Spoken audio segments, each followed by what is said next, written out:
Mais il faut repartir un peu de l'origine du développement de cette technique. Lorsque Georges Pralus a trouvé qu'il augmentait, il amplifiait le goût de ses produits et que c'était fantastique, il s'est appuyé sur le fait que lorsque l'on cuit en milieu fermé, dans une papillote, dans une croûte de sel ou dans des techniques identiques, ou même dans la cuisson du Béqueux au four d'Alsace, dans une terrine luttée, on concentre totalement les arômes.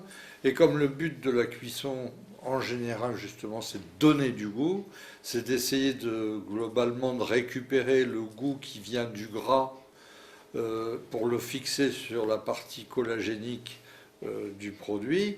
Sous vide, ça se fait tout seul. En plus, le produit décante tout seul.